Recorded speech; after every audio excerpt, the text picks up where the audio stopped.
அன்பிற்கினிய செம்மொழி சிற்பி நண்பர்களுக்கு வணக்கம். இன்றைய பதிவில் நாம் காண இருப்பது அறிவு.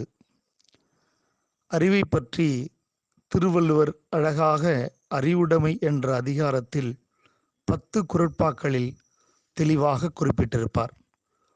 அறிவற்றம் காக்கும் கருவி செருவார்க்கும் உள்ளழிக்கல் ஆகாரன். என் பொருளவாக செலச் சொல்லி தான் பிறர்வாய் நுண்பொருள் காண்பது அறிவு. இது போன்ற குறள்களில் அறிவு என்பது என்ன என்பதெல்லாம் மிக தெளிவாக எடுத்து காட்டியிருப்பார். அறிவு என்பது எப்படி இருக்க வேண்டும்? எம்பெருமான் முருகன் கையில் இருக்கக்கூடிய வேல் போன்று இருக்க வேண்டும். அழகென்றாலும் அறிவென்றாலும் என் அப்பன் முருகன்தான்.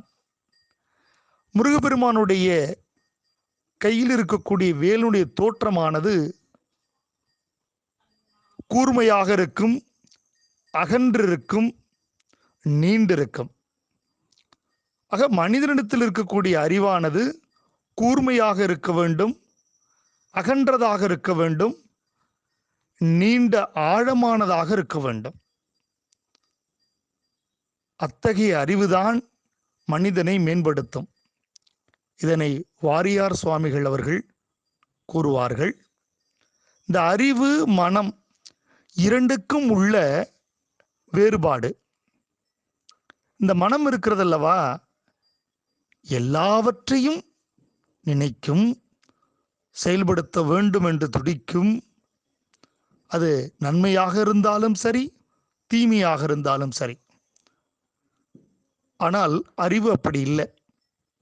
அறிவு என்ன செய்யும் கேட்டீங்கன்னா, எது சரியானதோ அதை மட்டும் நமக்கு உணர்த்தும், நெறிப்படுத்தும், நம்மளை நல்ல வழியில மட்டும் கொண்டு செல்லும்.